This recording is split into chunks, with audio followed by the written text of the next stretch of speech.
and welcome back to my channel. I am Upasana Taneja and in today's video we are going to start Cauchy's first theorem on limits. क्यों use होती है Cauchy's first theorem on limits? क्या इसकी applications हैं या क्या इसके हम इसके एग्जाम्पल सॉल्व करेंगे, ठीक है। तो अगर आपके पास कभी इस टाइप का क्वेश्चन आता है a1 plus a2 plus a3 plus up to so on an upon n, जिसकी आपने लिमिट निकालनी है, you need to find limit of such type of questions, तो उस केस में यूज होती है आपकी Cauchy's first theorem on limits. इसमें क्या होता है कि जो आपकी लिमिट ए एन की होगी वही आंसर होगा इस पूरे क्वेश्चन का। So you can say this is short trick also for calculation of limits, ठीक है। For example you have question limit n tending to infinity 1 plus 1 by 2 plus 1 by 3 up to so on 1 by n upon n।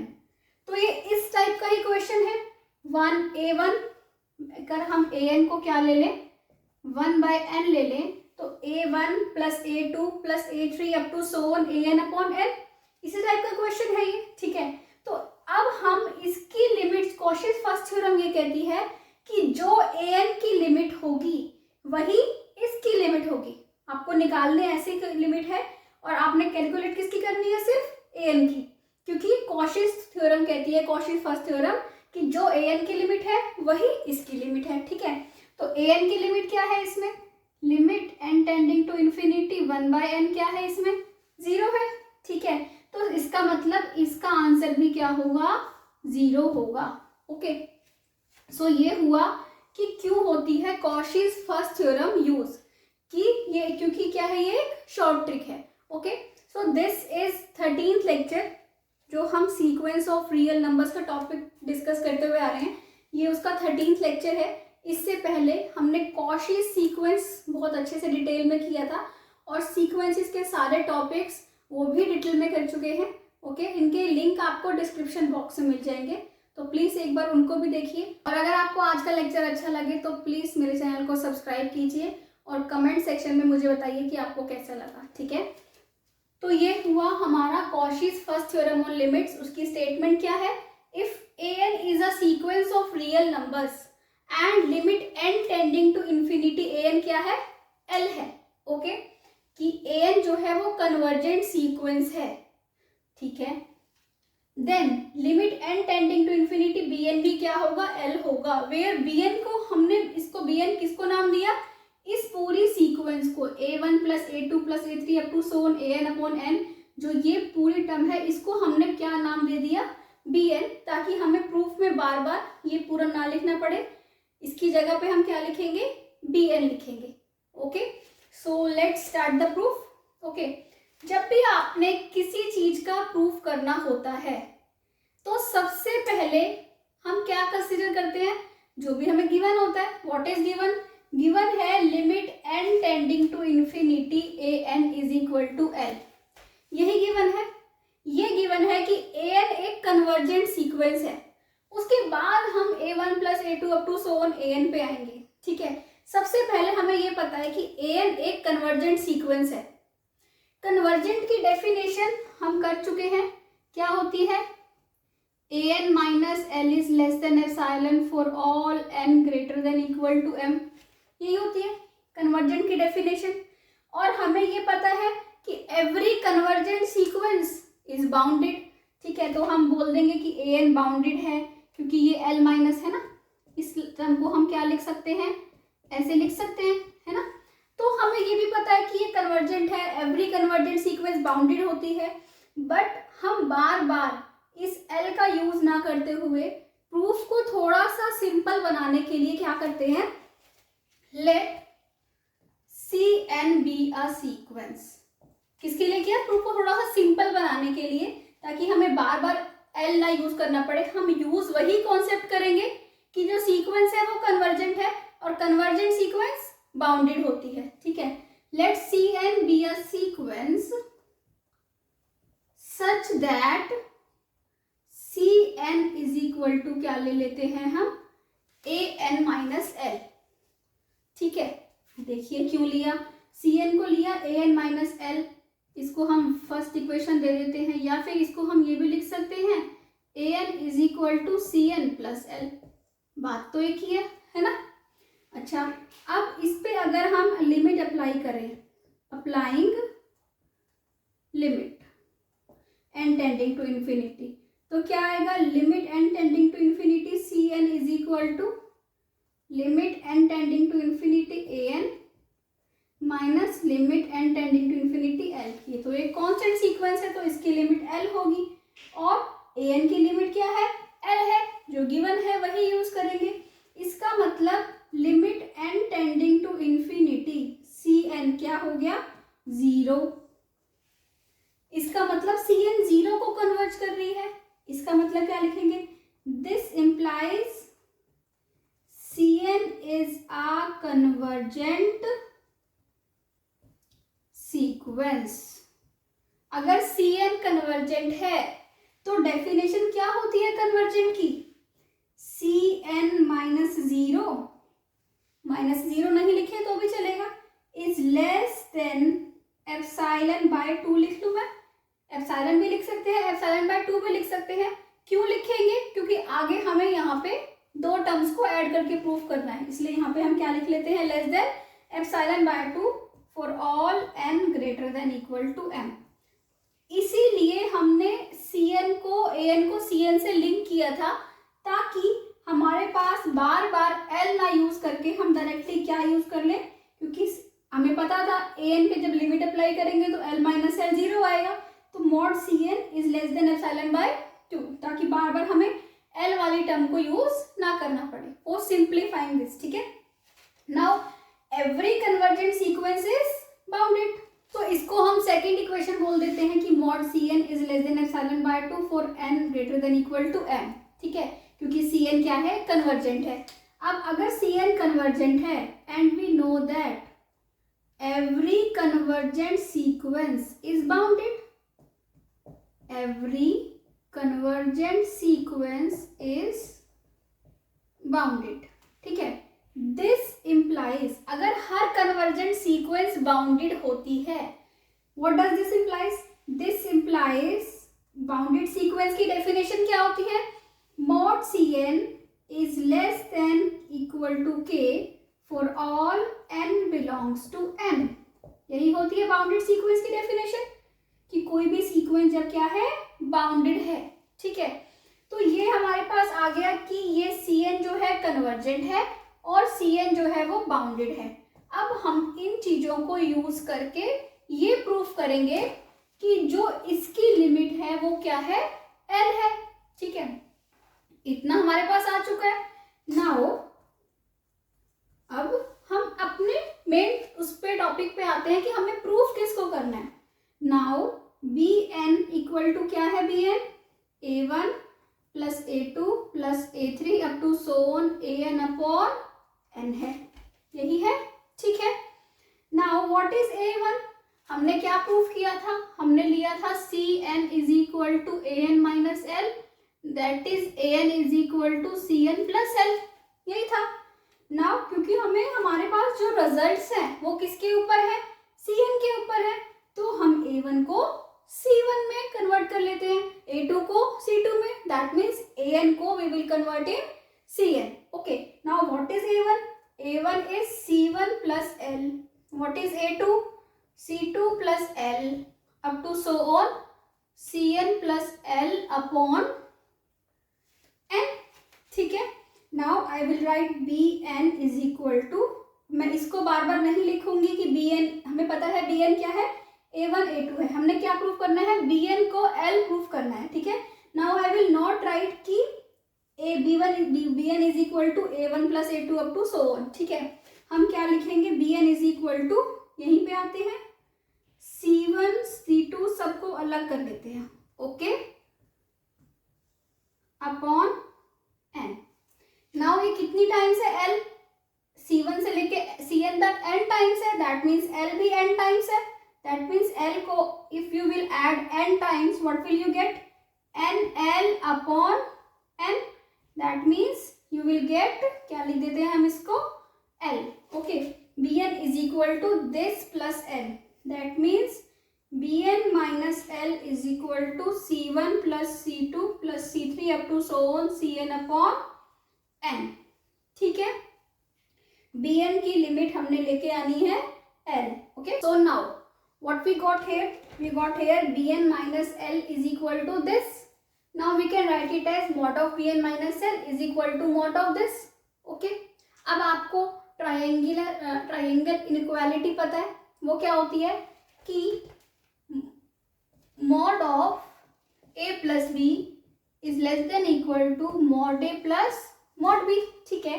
तो इसको हम ऐसे लिख सकते हैं कि हम सेपरेट कर लें mod of C1 plus mod of C2 plus mod of C3 up to so on mod of Cm, ठीक है, upon n plus mod of Cm plus 1 plus up to so on mod of Cn upon n। हमने क्या किया, ये n तक था, हमने m तक अलग कर लिया, m प्लस 1 से n तक अलग कर लिया। क्यों अलग किया? क्योंकि हमारे पास गिवन में हमारे पास इक्वेशन नंबर 2 और 3 आए थे। वो क्या थे कि जो Cn था वो कन्वर्जेंट है, और ये था कि n m से बड़ों के लिए वो क्या था, लेस देन एप्सिलॉन बाय 2 था, if n will be greater then m, ठीक है। तो उसके लिए वो क्या था, लेस देन एप्सिलॉन बाय 2 था, और हमें ये पता था कि Cn क्या है, बाउंडेड भी है। तो अब हमें इन दो रिजल्ट्स को क्या करना है, यूज करना है। तो इसको क्या हम 2 पार्ट्स में डिवाइड कर सकते हैं, इसको फर्स्ट पार्ट ले लें और इसको सेकंड पार्ट ले लें, ठीक है। देखा जाए तो हमें प्रूफ क्या करना है, हमें ये प्रूफ करना है mod of Bn minus L, क्योंकि हमें ये दिखाना है कि Bn कन्वर्जेंट है। ये कन्वर्जेंट कब होती है, ये कन्वर्जेंट जब mod of Bn minus L is less than epsilon होगा, और mod of Bn minus L ये है ही सही। इसका मतलब अगर हम यहाँ पे एप्सिलॉन बना दें, एप्सिलॉन कैसे बनाएंगे ये हम अब देखते हैं, ठीक है। तो सबसे पहले मैं सेकंड वाले पार्ट को उठाती हूँ। सेकंड वाले पार्ट के लिए हम कौन सी इक्वेशन यूज करेंगे, इक्वेशन नंबर 2, कि जो mod Cn है वो लेस देन एप्सिलॉन बाय 2 है for all n greater then m, m से बड़े वालों के लिए वो लेस देन एप्सिलॉन बाय 2 है, ठीक है। हमने उठाया ये Cn अपॉन n, ठीक है। अब ये less than equal to, this is also less than epsilon by 2, this is also less than epsilon by 2 up to so on, add कर देंगे सबको, तो m1 बाय n तो है ही सही नीचे, ठीक है। अब एप्सिलॉन बाय 2 कितनी बार ऐड हो रहा है, ये पूरी n टर्म्स थी, n में से पहली वाली m हमने माइनस कर दी, that means we have n minus m terms left. तो कितनी बार ऐड हो रहा है, n माइनस m टाइम्स, तो ये आ गया दिस, दैट मीन्स ये क्या बना, ये 1 minus m by n epsilon, और इसको हम बोल देंगे लेस देन एप्सिलॉन बाय 2, क्योंकि ये लेस देन एप्सिलॉन बाय 2 था, ठीक है। तो हम बोल देंगे less than epsilon by 2, by क्योंकि 1 माइनस समथिंग है, ठीक है, और n जो है वो m से बड़ा है, that means this will approximately equal to 1। या फिर आप ये भी कह सकते हैं कि समथिंग कुछ माइनस हो रहा है वो माइनस ना करो, तो this term will be always be greater than this term. तो आपके पास ये आ गया कि जो ये सेकेंड टर्म है mod Cm plus 1 Cm plus 2 up to so on Cn upon L is less than epsilon by 2। अब हमने इसकी जगह पे क्या लिख सकते हैं, epsilon by 2। Now we come to first part. So first part क्या है, फर्स्ट पार्ट बहुत ध्यान से देखिए, फर्स्ट पार्ट क्या है, mod C1 plus mod C2 up to so on mod Cm upon n, यही है। Now we know mod Cn is less than k for all n belongs to n, ठीक है। तो mod C1 भी less than k है, mod C2 भी less than k है, mod up to so on सारे हैं, that means this is less than, किससे लेस देन हो गया, दिस प्लस कितनी बार k ऐड हुआ, m k बाय n, नीचे तो n है ही सही, और ये भी m, ये भी कितनी बार ऐड हुआ, k प्लस अब क्या k से छोटे हैं, that means is less than m k by n। Now if अगर ये m k बाय n, हमें क्या लेके आना है यहाँ पे, एप्सिलॉन बाय 2 लेके आना है, क्यों लेके आना है? क्योंकि यहाँ तो एप्सिलॉन बाय 2 आ चुका है, अगर यहाँ भी एप्सिलॉन बाय 2 आ जाए तो bn minus L less than epsilon हो जाएगा, है ना। तो now if mk by n is less than epsilon, then this mod c1 plus mod c2 up to so on mod cm upon n is less than, इसको epsilon by 2 लेते हैं, epsilon by 2 क्योंकि ये इससे छोटा है, अगर ये एप्सिलॉन बाय 2 से छोटा आ जाए तो दैट इज दिस इम्प्लाइज, यहाँ पे क्या कंडीशन आई, n is greater than 2mk by epsilon, okay, equal to, इसको हम क्या मान लेते हैं, m1 मान लेते हैं सपोज कीजिए, ठीक है। This implies mod c1 plus mod c2 up to mod cm is upon n is less than epsilon by 2 for all n greater than m1, for all n greater than m1, समझे। ये m1 है, m1 से बड़ों के लिए, अगर n m1 से बड़ा होगा, कब बड़ा होगा n m1 से, जब ये एप्सिलॉन बाय 2 से छोटा होगा, क्योंकि हमें यहाँ पे क्या चाहिए, एप्सिलॉन बाय 2, इसका मतलब जब n m1 से बड़ा होगा, where what is this, this is m1, अगर ये जो n है वो m1 से बड़ा होगा तो this will be less than epsilon by 2। Now अब हम दोनों कंडीशंस को क्या करते हैं, कंबाइन करते हैं। आपके पास फर्स्ट पार्ट भी क्या आ गया था, less than epsilon by 2, second part भी क्या आ गया था, less than epsilon by 2, that means this is less than epsilon for all n greater than equal to, हम बोलते हैं ना, तो हम n ग्रेटर देन, या तो हम, ये था किसके लिए ट्रू, m के लिए, ये ट्रू हुआ किसके लिए, m1 के लिए, ठीक है। सपोज कीजिए आपके पास एक m है, एक m1 है, या तो m1 बड़ा होगा या m बड़ा होगा, ये कह रहा है m1 से बड़ों के लिए ट्रू है, ये कह रहा है m से बड़ों के लिए ट्रू है, ठीक है। तो अगर हम एक चूज कर लें, let capital M is equal to maximum of m and m1, ठीक है। अगर हमने कैपिटल M को चूज कर लिया, इन दोनों में से जो भी मैक्सिमम है, सपोज कीजिए m1 यहाँ है, मतलब कि m1 बड़ा हो गया, तो ये कह रहा है ये m से बड़ों के लिए ट्रू है, ये कह रहा है ये m1 से बड़ों के लिए ट्रू है, तो कैपिटल M जो भी है, मैक्सिमम वाले जो भी है, उससे बड़ों के लिए तो ऑब्वियसली ये कंडीशन ट्रू होगी, that means mod of bn minus l is less than epsilon for all n greater than m, where m is equal to maximum of m and m1, क्योंकि ये फर्स्ट कंडीशन आई थी m1 के लिए true, second condition आई थी m के लिए true, तो हमने m को क्या ले लिया, मैक्सिमम ऑफ दीज, ठीक है। तो हमारे पास आ गया mod of bn minus l is less than epsilon for all n greater than m, so hence limit n tending to infinity bn क्या आ गया, l आ गया, वेयर bn क्या है, bn है a1 plus a2 up to so on an upon n, ठीक है।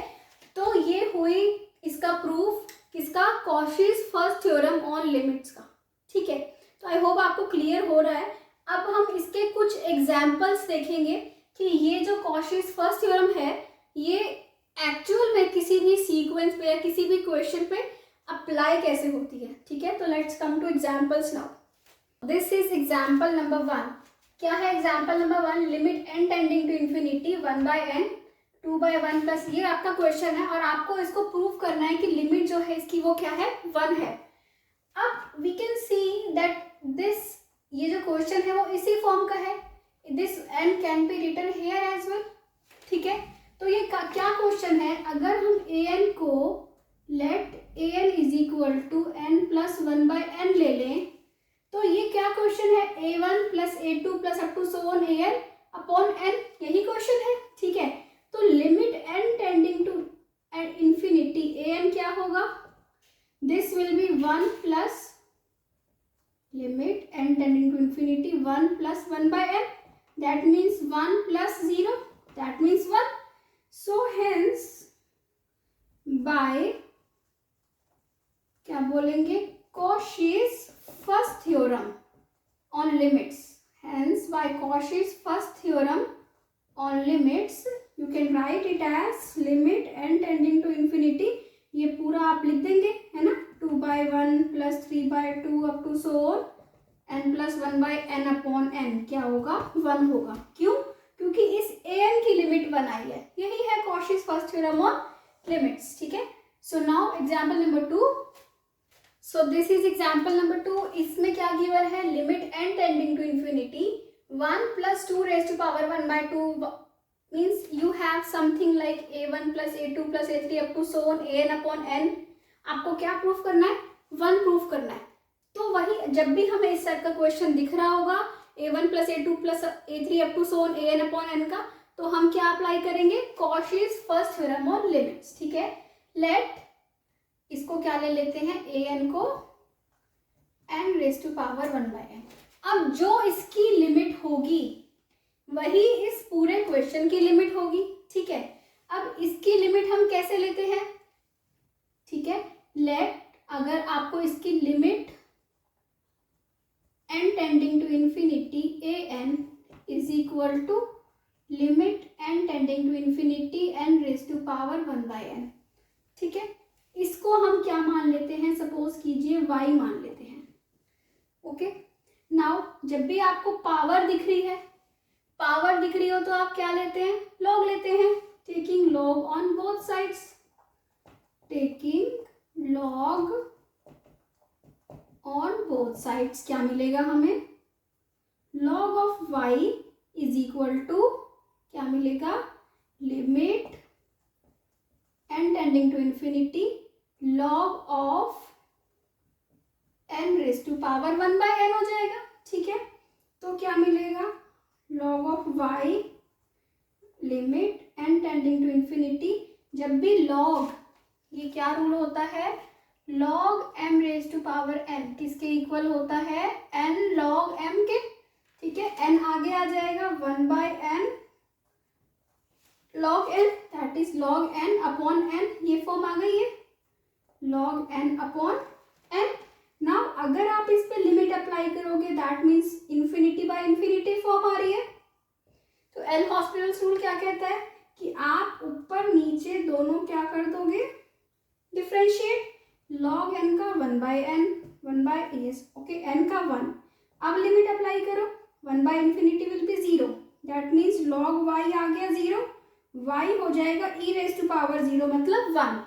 y क्या था, ये, इसका मतलब this implies limit n tending to infinity an क्या आ रहा है, 1 आ रहा है।